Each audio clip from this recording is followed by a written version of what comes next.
Welcome back everyone to episode number 3 of my rating climb series. This is a series where I'm taking you through the rating ladder from the level of 100 to the level of 2000, and I'm explaining the moves I'm playing as I'm playing the games. But before we get started, please like and subscribe. The button is just right down below, and I've also left the link to my Twitch channel. Having said that, let's get into the games. Alright, first game of the day, we play with black pieces. Our opponent plays e4. Against e4, I recommend playing the move e5 because in the opening there are 3 goals you should achieve. You should gain central control with at least a pawn. You should develop your pieces. Usually knights go first, and then you should develop your bishops, and then you're gonna castle. Now, our opponent gives up the light square bishop for a knight. Usually, if you don't have a reason to give up a knight for a bishop, you shouldn't do it. Now, our opponent plays d3, d4, which is a bad move because in the opening, you shouldn't move the same piece twice. Our opponent plays move d3 and then d4, wasting a tempo because he could have played d4 in one move. But he decides to play it now, and I can just take it or I can just ignore it, but then I lose a pawn. So I think I'm gonna take it, and then I'm gonna short castle. Not right now because our pawn is hanging. We can play bishop d7, defending it, and then we're gonna short castle. Alright, our opponent plays bishop g5, developing the bishop. We're just gonna castle. This is not under any threat. Our opponent plays another 3 back. Now, rooks are pieces that like open lines. An open line is a file which has no pawn. In this case, the b file has no pawn, so we can put a rook on the b file and put pressure on the b pawn. Our opponent doesn't defend it. In this case, this is called a semi-open file because there is no black pawn, but there is a white pawn. But not anymore because we can just take it, and we are threatening the knight because in chess you always have to ask what the pieces are doing. In this case, the b pawn was protecting the knight, so now the knight is hanging. Our opponent defends it, which is really good. Now, however, the queen was defending this pawn, so we can take this pawn and attack our knight. Now our opponent defends knight, which is actually great. We can just trade the rook. We are up 2 pawns, which is really good. We can move this bishop, which is kind of a in a kind of passive square. We can move it to a more active square. Our opponent threatens our bishop and pawn. However, this is not scary. We can just take it, I believe, with the pawn.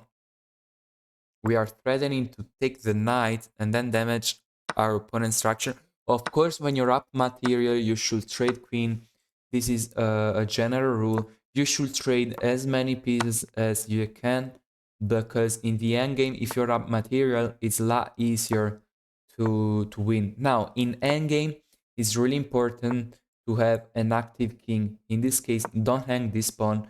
Bring your king to the center and push your pawn towards promotion. Oh, my opponent offered me a draw. I politely declined.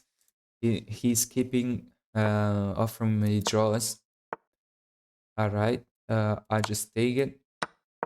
We bring our king to the center, and now we push the pawn. This is the game plan. We can give this check, so we clear out the way in front of our pawn. We just keep pushing. All right, now we can move our king. This is protected. We take this and we push the other pawn. 2 pawns are unstoppable. In this case, we don't need to worry. And we just push. So I'm gonna play a bit faster because I have low time and I don't have increment. My opponent resigns, which you shouldn't do. Never resign this position because I have 13 seconds without increment. And yeah, this is a very important endgame lesson because in the endgame, as it was just shown in the game, you have to bring your king toward the middle and then push your pawn towards promotion, and then you're gonna have a queen, and with that queen you're gonna checkmate your opponent. I had low time, so I kind of moved my pieces recklessly, but I could have just played c5, which was the best move, and he should have played maybe this, but then after takes, I just push, play this, push, and it's just completely winning. Now, moving on to game number 2, let's see who we play against. We play against a gentleman from the United Kingdom. Against d4, I recommend playing d5, and as always, put a pawn in the center, develop your knights, develop your bishops. This is kind of a London system. Against the London system, I recommend playing solidly, develop your bishop, and short castle. You're just gonna do this. You have good central control. Now, in d-pawn opening, which is when you move your d-pawn as the first move, the move c5 is gonna be a lot helpful, such as in this case, the move c5 is really good. And then after you play the move c5, you're gonna play the move knight to c6, which is usually how you play queen's pawn opening. Now, there is tension in the center, which means two pawns can take each other. But in this case, we don't necessarily have to do anything about this, because we don't have to take, we don't have to push, we can just leave it this here. We can also reinforce our center with a move like b6, which I think I'm gonna do. I'm gonna add a reinforcement, and then we can develop our bishop to b7 with the idea of maybe opening up this diagonal in the future. Uh, if our opponent takes this pawn, I'm gonna take with the b pawn.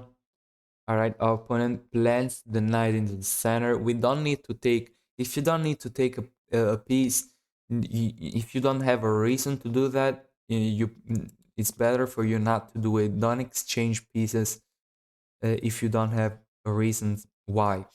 All right, in this position, what can we do? All right, in the London system, a very good move is to play knight to h5. However, in this case, we cannot do it because the queen protects this square. So maybe in the future, we can play it. Always look out for this move in London systems. But I think I'm gonna push, or I'm just gonna take it. We can take it and play rook c8 and play on the open file. He takes the knight, we're gonna take it. It's not a problem. You can play rook c8, as I said, opening up c file for our rook. We can play bishop b7 back, and now the rook is gonna be active. All right, this is not a great move, because if we slide bishop back, the c3 pawn gets weak. Whenever you push a pawn, a square or a pawn gets weak. In this case, the c3 pawn is weak, and our opponent doesn't see it, and we can just not take it. Now, this pawn is also hanging. Our opponent doesn't see it. We can just keep gobbling, take. All right, this is also hanging, but always. All right, in this case, our opponent moves the knight, so we cannot take this, but we can just play knight in the middle maybe. After takes, this is supported by the bishop, so I'm gonna do it. Gonna usually when you can move a piece in the center and it doesn't result in anything devastating, you probably should do it. All right, in this case, we got an a passed pawn. A passed pawn is a pawn that has no pawn in front of it. We can just play queen b6 and push this pawn. Let's push the pawn. Maybe queen here is a good move. Queen g5, we don't need to. All right, it doesn't do that. All right, I lost the pawn, however, after rook. Yeah, our opponent doesn't seem to care about this, and now we push the other a pawn. This is the game plan. I hang that because I have low time, but it's not so bad because we got this A pawn which is unstoppable, and now we're just gonna push it. My opponent is actually playing great. He cannot stop the pawn. And now we're gonna promote to a queen. In endgame, fast pawns are really important because you can just push them to promotion and then you're gonna win the game. Like in this case, I hang the g7 pawn, but it was actually not a problem. Uh, I mouse slipped that. I didn't wanna. All right. Now I have to pre-move because I have low time. I have low time, so I need to and I need to. All right, this is checkmate. All right. Um, the last few moves I kind of didn't explain because I had a low time, but I also kind of misplayed. This was a mouse slip. I didn't mean to play this. Of course, it is, and there is mate with I believe rook a2. I wanted to play rook a2, and this is just mate. I mouse slipped this because I wanted to click on the rook, but I had the queen selected, and I moved the queen. But this is actually really instructive because we can just push this. There is no way for white to stop it. He should have gone here and here, but then we can just push in the center and bring our king, and we're still gonna win. All right, last game of the day. Let's see who we're playing against. We play with white pieces. Again, with white pieces, I recommend playing the move e4 and d4. Our opponent plays the kind of um, a, a French Sicilian. I think this is. Against this, our opponent didn't put pawn in the center, so we can just push. d5 is a really good move in this case. If he takes, we're gonna take with the pawn. If he pushes, we're still gonna be fine. Now, in this case, we can play this, and however, now we can take this. I think we can take on here. If whoa, he takes with the f pawn. All right, our pawn is hanging, so we can protect it. Now, the golden rule, as I said, develop your knights first, then your bishop, and then bring your king to safety. Now, develop the other bishop. G5 is a really active square for the dark square bishop. And then now starts the second phase of the game, which is the middle game. In the middle game, you want to create a plan. And to make a plan, you need to look for weaknesses. In this case, black has really no weaknesses. We can push with the move e5. After we developed our pieces, we brought our king to safety. We can push in the center with move like e5. This cannot be captured. The knight will have to move. I believe e8 is the best move. And then we're gonna take the bishop and we're gonna be fine. Alright. We can take the bishop. Now our pawn is hanging. So we have to find a way to protect it, but actually we cannot.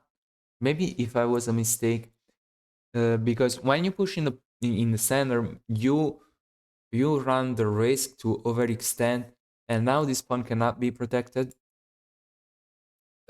So I don't know what I'm gonna do. I believe What can I do? I I will move my knight to the center, which looks like a good move. This is hanging.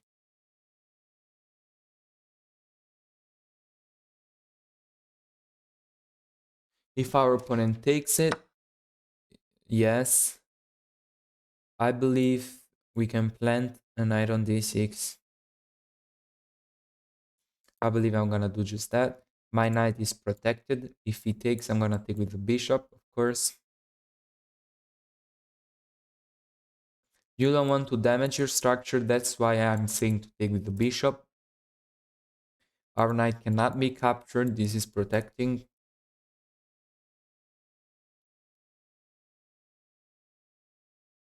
Now we are down a pawn because I misplayed this position. E5 was probably not a good move because I didn't see this counter-attacking our... Yeah, he plays rook f6, which is definitely a weird move. However, I have to play fast um, because time is ticking. I can play this move f4, which kicks the knight out. If he goes to f7, I have to take it, I believe, or play knight here to attack the rook. Now, I will speed up, otherwise I will lose on time. Yes, I can play knight here to attack our opponent's rook. He takes it, he takes the pawn. We can play a move like bishop f3, putting pressure on the diagonal. Our opponent is actually playing really great, I gotta say. I believe this is actually Ismorph because he hasn't made any blunder yet. Alright. I gotta move the knight out of the way. And now my opponent just needs to push the e-pawn. And I gotta try to find a way to stop it. Otherwise I will just get crushed. I can play queen b7, targeting the weaknesses around... I gotta move. I gotta move. I have 17 seconds. I clear up this square for my knight.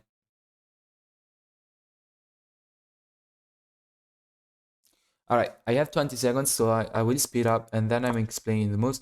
Our opponent hangs a fork with check.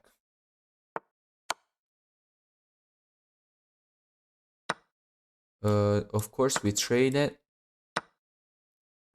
Then we threaten the d-pawn. We threaten the knight. Play c3. The knight has to move. We're gonna take on d7. Alright, our opponent played actually really great. This game is actually pretty instructional because I played a horrible game. In this case, e5 was a fine move. After takes, knight to e4 was a rushed move. I probably should have played queen d6, so use what the best move was, because we protect the pawn, and if queen takes, we're gonna take, and this pawn is a thorn in black's position. I'm sorry. But after that, our opponent played great. f4 was not a good move, too weakening of a move. We played this, we lost another pawn. Now we were completely lost, but we managed to find this fork, and position is still equal because black has 2 pawns and a knight for a rook, which is considered to be equal. But after that, my opponent just blundered. Move c3, attacks the d7 pawn, and after this, it's just losing. Alright, I hope you enjoyed the video. As always, thank you very much for watching and see you the next time.